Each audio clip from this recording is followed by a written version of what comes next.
I am Lillian. I'm 25 now, but when I first met him, I was just 19, a young girl trying to figure out life, working as a sales representative at a fuel station, barely making enough to survive.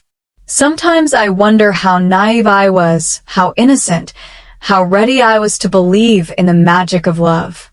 If I knew then what I know now, maybe my life would have been different. Maybe I wouldn't have been so easily swept away. Maybe I would have seen the signs, the cracks beneath the charm, the shadow behind the smiles. But I didn't. I couldn't. And that's the cruel part of it. At 19, the world is huge. Every car that drives by seems like an adventure waiting to happen, and every man who looks your way can feel like a story about to begin. I was young, hopeful, and full of dreams. I didn't realize that some dreams are disguised as nightmares. I remember the day I met him like it was yesterday. It was a hot afternoon, the smell of fuel hanging thick in the air, the sun beating down on my uniform. I was tired counting the notes in the till, daydreaming about finishing school, about one day having a life bigger than this small station. Then I saw him, a black car gliding toward my pump as if it belonged to the sun itself. My heart didn't race. I barely noticed cars all day. But there was something in the way he drove, the confidence, the calm, the ease. It felt deliberate, like he had planned to find me. After filling his tank, he handed me the money. I counted quickly and realized he had overpaid. "You gave me extra," I said, holding the notes in my hand. "You don't have to do that, sir." He smiled. Oh, that smile. A smile that could make your knees weak without a single word. "I know," he said, leaning slightly on the car, his eyes holding mine. "I wanted to see if you'd give it back. I like people who are honest." I froze. I laughed nervously. "You're testing me?" "I'm not testing you," he said, voice soft but confident. "I'm trying to see if the best of people still exist. And I think I just found one." I didn't know then that these words would echo in my mind for years, that they would become the first thread in a web that would pull me closer than I ever imagined. I gave him my number, mostly out of politeness, not expecting much. But he called. That night, and the night after, and every night after that. "Good evening, Lillian," he said the first time, and it was like he had been waiting for me all my life. "I hope your day was as beautiful as you are."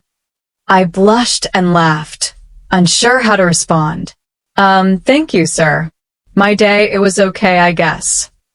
"Just okay?" he teased, a warmth in his voice that made my chest tighten.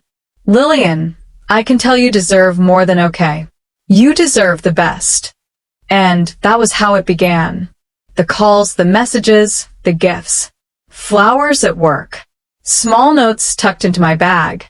Money sent with no explanation, just a message. "For you, because you deserve to smile today." He told me I was the best woman he had ever met, how bad his exes were, how no one understood him like I did, and slowly, I started to believe him. Slowly, I let myself hope. I didn't see it then, but the seed of something dangerous had been planted. His love was intoxicating, overwhelming, blinding. It made me feel alive, important, seen. But it came with a price I could not yet understand, a price that would shape me, control me, and almost take away the woman I was.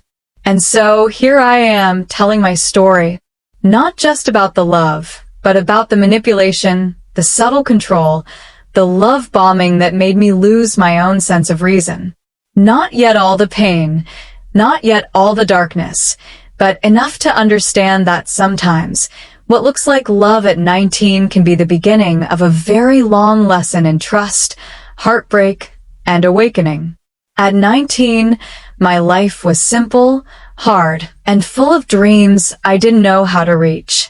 I worked as a sales representative at a fuel station, standing for hours under the scorching sun, wiping sweat off my forehead, counting notes, and filling tanks as fast as I could. The heat was relentless, the smell of petrol strong enough to stick to my skin and hair, and the constant roar of cars never seemed to stop. Every day felt like a battle just to keep up, to make sure everything ran smoothly, to avoid the frustration of impatient drivers who honked and shouted as if I were responsible for the traffic itself. I was just a young girl trying to survive, innocent and hopeful. I had dreams tucked inside my chest, dreams of going back to school, of finishing what I had started, of one day having a life bigger than this. But the reality was harsh. My salary was small, barely enough to cover my needs, let alone my ambitions. Some days I wanted to cry, just sit down and let the world pass me by, but I couldn't. I had to be strong. I had to be careful. I had to keep moving. Lillian, Pump 3 is waiting, my manager shouted one afternoon, snapping me out of my thoughts. On it, I yelled back, wiping my hands on my uniform as I rushed over. The station was always busy. Cars came and went, horns blaring, engines revving. I had to focus on numbers, on safety, on speed, on smiles. I kept telling myself it was just a temporary phase, that one day I would be more than this, that one day I would study again and do something that made me proud. And yet, for all the stress, there was a rhythm to it, a strange comfort in the chaos. I knew my place here. I knew what was expected of me, but I didn't know what was about to change. I didn't know that the man who would reshape my destiny was about to drive into my life. He came in like any other customer, yet completely different. His car glided in smoothly, like it belonged in another world, one far away from the heat, the noise, the endless work of this station. I looked up and said the usual greeting.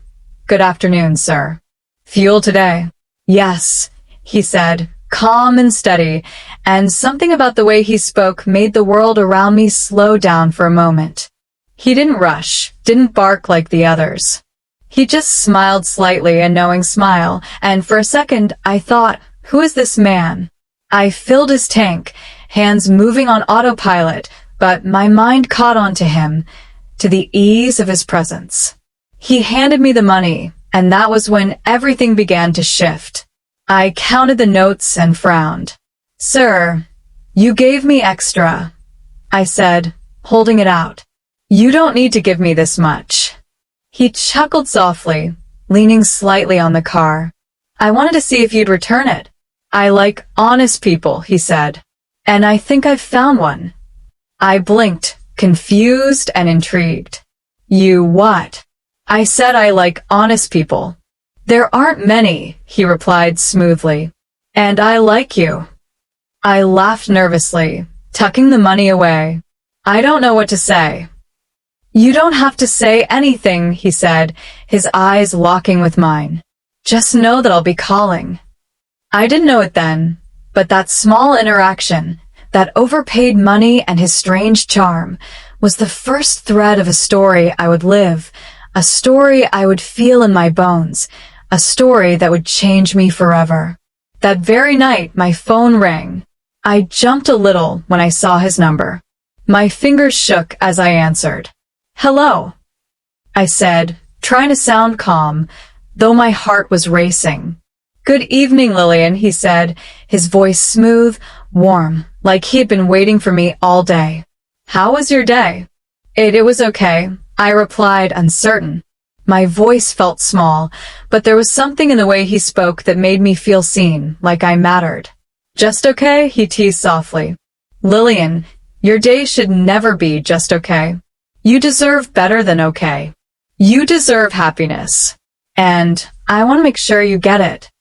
I laughed nervously, a little embarrassed. You're very kind, sir. Kind, he chuckled. I am more than kind. I see you. I notice the good in you. Most people wouldn't. That was the first of many calls that night. And then came the messages. They didn't stop. Sweet texts carrying words, little reminders that someone was thinking of me. Good morning, beautiful. Did you sleep well? Or, I hope your day is going smoothly. Remember, you're amazing. Each message made my chest tighten in a way I had never felt before. Then came the gifts. Small at first, a chocolate bar here, a small note there. But quickly, they became more extravagant. Perfume I had admired from a distance. Clothes I had secretly wished for. And money, sent without explanation, just a note. For you. Because you deserve to smile today. I was 19. No one had ever treated me like this before. Flattered, confused, and excited, I didn't know how to process it. Every gift, every word, every text made me feel important, made me feel alive. And he talked. Oh, he talked endlessly. About how bad his exes had been. How they didn't understand him. How they hurt him. And through it all, he painted himself as the victim. A man who had suffered but somehow endured, waiting for someone like me. You're different, Lillian, he said one evening over the phone. You actually care. You have integrity. You're honest. That's rare. I've been hurt so much by people who didn't appreciate me. But you're the best woman I've ever met. I blushed, unable to respond at first. My fingers fumbled with my phone. I don't know what to say, I murmured. You don't have to say anything, he reassured me. Just know that I'm grateful for you. That I need you. Then came Christmas. I remember it so vividly, like it was a dream I never wanted to end. He made it the best Christmas I had ever had. Expensive gifts, carefully chosen to show he knew me, understood me. A romantic dinner, just the two of us, soft music playing, candles flickering. And throughout it all, a sense of being adored. Being special in a way that made my heart swell with a strange, new kind of happiness. That Christmas, I began to depend on him emotionally. I waited for his calls. I read his messages over and over. I remembered every word, every compliment, every little sign that he cared. And I believed him. I believed that someone like Richard existed, someone who could see me, truly see me, and love me the way he claimed to. I didn't know that love could be used as a trap, that adoration could be a cage. All I knew was that at 19, I had never felt so alive, so seen, so cherished. And in that moment, I gave him a part of me that I would not get back for a long time. It started slowly, almost imperceptibly, the way he began steering my life without me realizing it. At first, it was small comments about my job. One evening, as we sat talking after work, he frowned slightly and said, "Lillian, that job, it's not enough for you." I looked at him, confused. Not enough? But it's all I have right now. I'm barely surviving, but it's honest work. He shook his head, his eyes soft but firm. No, you're better than that. You deserve more than a small salary, more than standing in that heat all day, filling tanks for people who don't even notice you.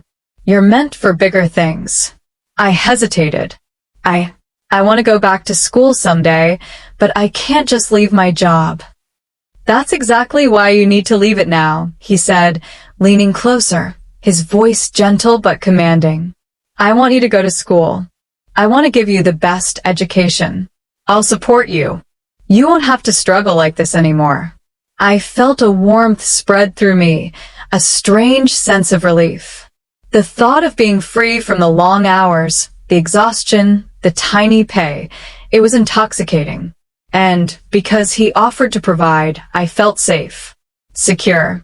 I believed he wanted what was best for me. I don't know, I whispered. I don't know if I should just quit. Lillian, he said softly, taking my hand in his. Trust me, you're meant for more than that small, suffocating job.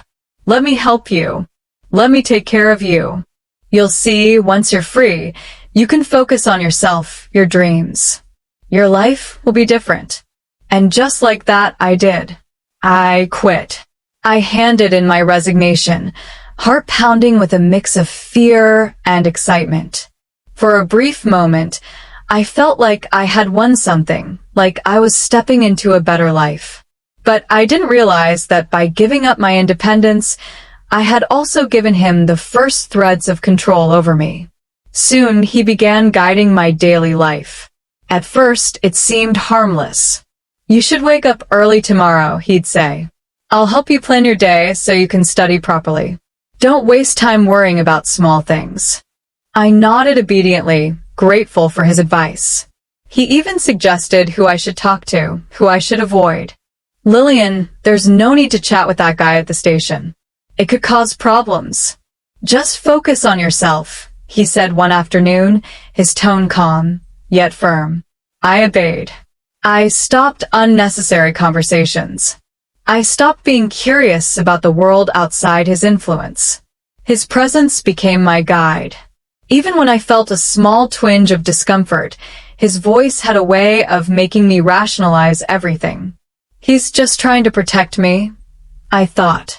"He loves me." And that was the beginning. His possessiveness, the way he monitored my life, the way he insisted on controlling the small things, it was always painted as care, as love. Every restriction, every rule, every suggestion made me feel cherished, protected, important. I didn't know then that love could feel like a cage and that security could mask control. I was 19, inexperienced, and blinded by the intensity of his attention. I didn't see the slow tightening of his hold over me.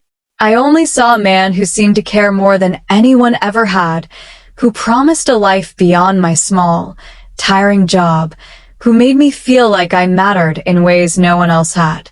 And so I trusted him completely. One day, he called me with that familiar calm confidence in his voice. "Lillian," he said, "I want you to come over. My place. I want you to see where I live." My heart skipped a beat. Your home?" I stammered, nervous. I don't know if I should." "Don't worry," he said, a faint smile in his voice. "I promise you'll like it.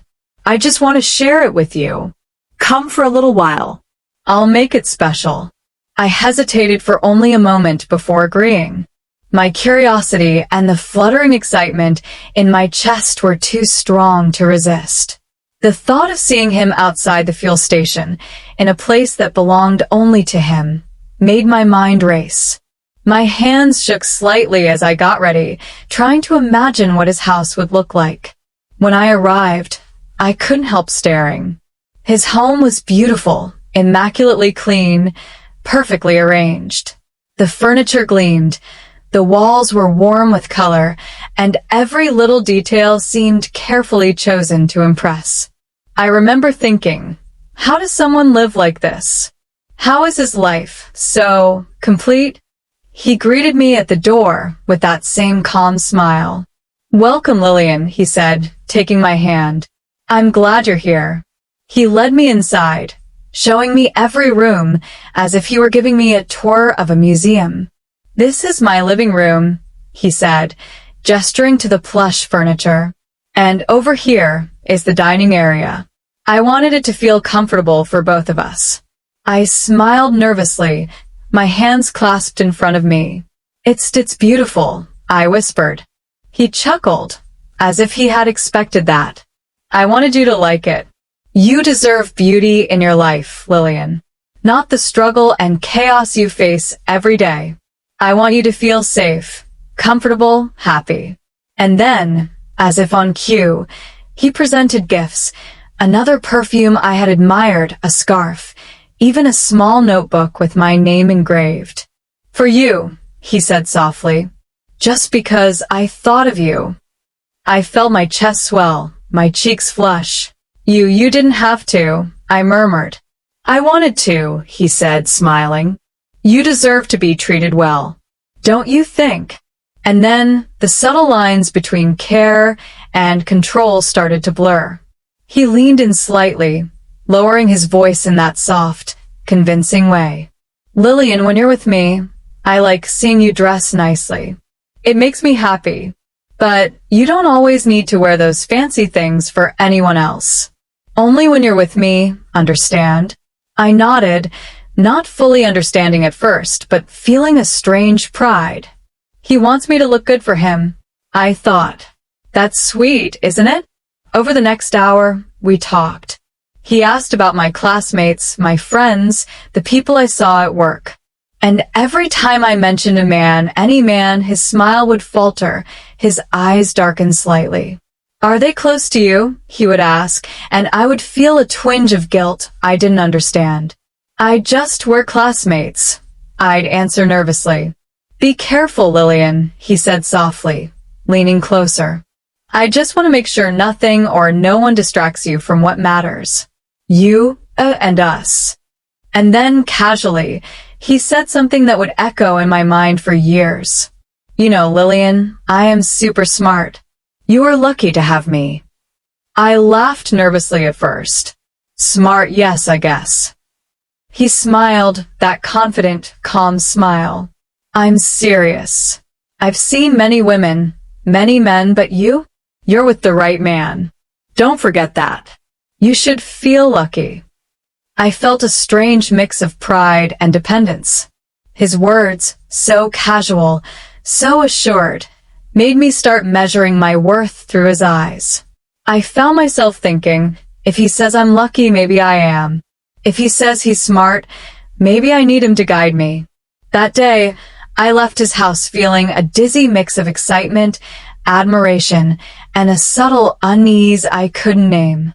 I didn't realize then that I had taken another step into a life where my self-esteem would slowly become tied to his validation, where his approval would begin to shape my thoughts, my choices, my very sense of self. I only knew one thing. I had never felt so seen, so adored, and so completely caught in the orbit of one man. It didn't happen overnight. At first, it was small things, tiny suggestions that felt harmless, even caring. But slowly, almost imperceptibly, I began to lose the ability to think for myself. I stopped hanging out with my friends the way I used to. Calls went unanswered. Invitations politely declined. One evening, my best friend called. Lillian, come out with us tonight. Just a few of us, nothing crazy. I hesitated, glancing at my phone as if it held the answer. I can't tonight, I said softly.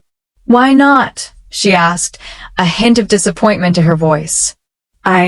Richard wants me to stay in, I replied, the words tasting strange on my tongue.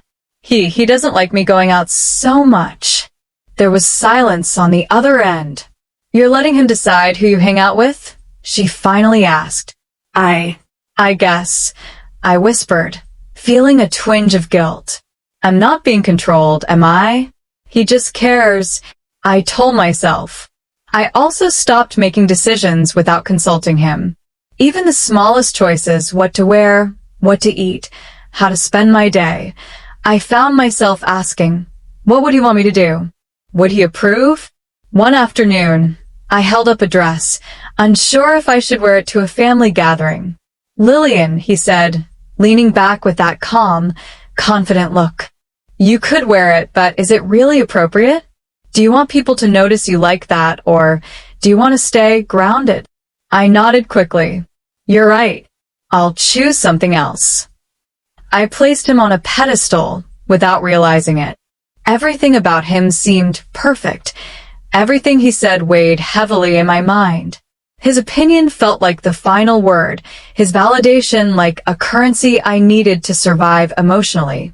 I began to feel that he was the only man good enough for me, that no one else could understand me the way he did, that no one else could see me, protect me, or love me like he claimed to.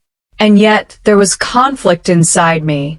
Being loved so intensely, showered with attention, gifts, affection, it felt wonderful, intoxicating even. But at the same time, I felt a quiet, constant pressure. The love was heavy, controlling in ways I didn't name. I could feel it in the way he asked questions about my day, the people I talked to, the way he frowned when he thought I was ignoring him. It was subtle, silent, but it shaped me. He shaped my worldview, my confidence, my dreams. What I could imagine for myself, how far I could reach, what I thought I deserved. All of it became tied to him. Every thought, every decision, every hope passed through a filter. Would he approve? Would he be proud? I began to believe that without him, I was nothing. Not worthless exactly, but incomplete, fragile, lost. I questioned my own instincts, my own desires, my own worth. I looked in the mirror one day and realized that I didn't recognize the girl staring back at me, the girl who had been independent, curious, full of dreams. She had been replaced by someone cautious, anxious, always calculating, always measuring herself against his expectations. "Lillian," he said one evening, smiling that calm, magnetic smile. "I've told you before, you're lucky to have me. Not everyone would treat you the way I do. Remember that." I nodded, swallowing the unease in my throat. He's right, I thought. I need him. I can't do this alone. And that's when I realized I was slowly becoming someone I didn't know. Loved, yes. Cherished, yes. But also controlled. Silent. Dependent. My world had narrowed to his words, his desires, his approval. And I didn't see the cage I had stepped into, brick by brick, smile by smile. Looking back now, there were moments, small, subtle, almost invisible, that should have warned me. Moments that, at 19, I didn't understand, didn't recognize, didn't know how to name. Like the time a man at the station greeted me. A simple, polite "Good afternoon, Lillian," and Richard's face changed. His jaw tightened, his eyes narrowed just slightly, and the calm warmth that usually surrounded him seemed to flicker. "Who was that?" he asked later, his voice smooth, casual, but carrying a weight I couldn't ignore. "Just someone from station," I said quickly, a little anxious. He said hello, that's all. "Just someone," he repeated, a faint edge creeping into his tone. "Lillian, be careful. You know how people are. You don't want to give the wrong idea." I nodded, feeling a knot in my stomach. Am I wrong to talk to people? Am I supposed to avoid them? There were other times too. Times when he felt ignored, when I didn't answer a call quickly, or when I laughed at something someone else said, and he would fall silent. The silence was worse than anger. My chest would tighten, my stomach would twist. Did I do something wrong? I'd ask, voice trembling slightly. "You're fine," he would say finally, but the tension lingered. I learned to notice it, to anticipate it, to bend myself around it. And then there was the way he spoke about himself. Always confident, always clever, always smart. He praised himself so easily, so effortlessly, and while he did, he would say things that made me doubt myself, small comments that made me feel less, weaker, smaller. "You know, Lillian, I've been through a lot of women. Most don't understand things the way I do," he'd say casually, leaning back, smiling. "But you're different. You try, and I appreciate that. But really, I'm the smart one here." I would nod, swallow the small sting of inadequacy, and try to smile. He's just confident, I told myself. He's guiding me. He knows better. And yet, he demanded constant attention. Calls in the morning, texts throughout the day, messages that had to be answered immediately. "I like knowing what you're doing," he said once. "I just want to be close to you." When I hesitated or failed to respond quickly, he would sigh, frown, or remain silent. And each time, just when the tension became too much, he would make amends. Gifts would arrive, perfumes, chocolates, clothes. Money would be sent with a note. "For you. Because you're special. Don't ever forget that."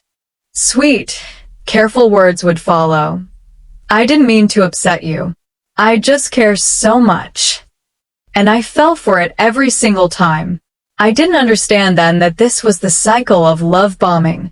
Create fear, tension, discomfort, and then fix it with affection and gifts. Praise, blame, attention, silence, gifts. It repeated over and over. And I, too young, too trusting, too inexperienced, didn't recognize it. I didn't see that the love and the care were part of the trap. Every time I tried to question something, voice my doubts, or assert a small independence, he would gently dismiss it. "You worry too much, Lillian," he would say, calm, reassuring, convincing me it was my fault. "I know what is best for you. Trust me." And I did. I trusted him more and more, day by day. The emotional trap tightened slowly, subtly, invisibly. My confidence, my decisions, my thoughts, they all became filtered through his approval, his moods, his rules. I thought it was love. I thought it was care. I thought it was attention and affection. But it wasn't. Not really. It was control. It happened sooner than I expected. One evening, as we sat together after a quiet dinner he had prepared, Richard's calm, confident smile carried a weight I hadn't noticed before. "Lillian," he said softly, reaching for my hand, "I've been thinking." I looked at him, a flutter of nervous excitement in my chest. "Thinking about what?" I asked, trying to keep my voice steady. "About us," he said, his eyes locking onto mine. "About our future. I can't imagine my life without you. Not a single day. You're the only one who truly understands me. Only you. And I know it's early, but I feel it. We're destined. I want to spend the rest of my life with you." My heart raced. My stomach tightened. Part of me was terrified at how fast things were moving, but another part was thrilled. I had never felt so seen, so understood, so adored. "Destined," I whispered, my fingers trembling as they intertwined with his. "Yes," he said, leaning closer, his voice calm, persuasive. "I've never felt this way about anyone before. Lillian, I can't live without you. You are my world. Don't you feel the same?" I nodded, a rush of warmth flooding me. I think I do," I admitted softly, my heart pounding. "But it's so soon." "Soon?" he asked, a gentle laugh escaping him. "Lillian, life is short. When you find the right person, the one who truly understands you, why wait? We have something special, something rare. Don't let it slip away." I tried to think clearly, tried to measure my feelings against reason, but I couldn't.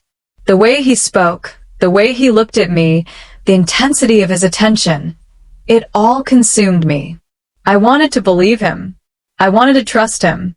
When I told my family, their reactions were mixed. Some were excited for me, thinking I had found love, a good man who adored me. Others were cautious, worried that things were moving too fast. "My child," my aunt said, frowning gently, "don't rush into this. He seems intense." "You're so young, Lillian." But Richard dismissed every warning effortlessly. "Haters, Lillian," he said once when I mentioned a concerned cousin. "They're jealous of our love. They don't understand what we have. Only you and I do. That's all that matters."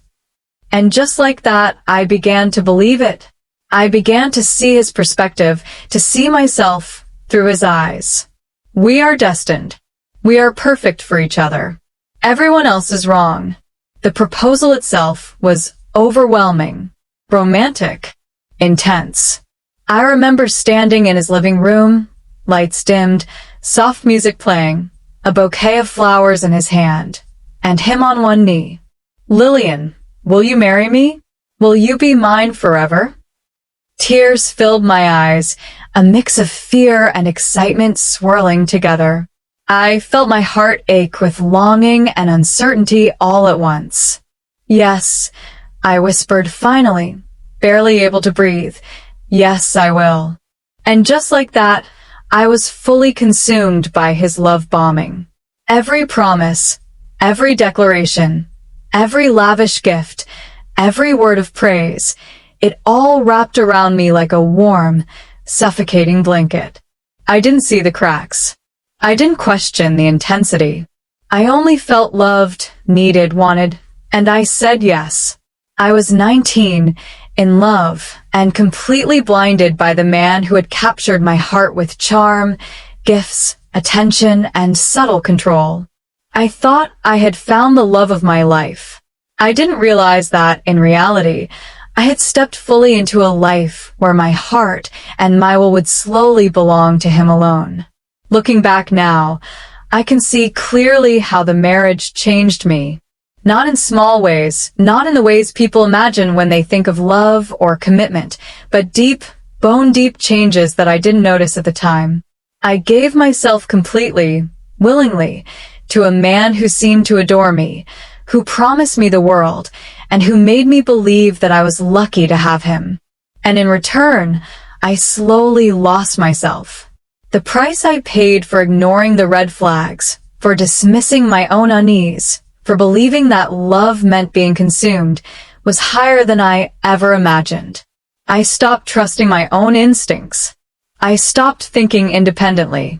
I measured my worth through his approval, my choices through his preferences. I gave him power over my world, my dreams, my confidence, and I didn't realize I was handing over my life piece by piece.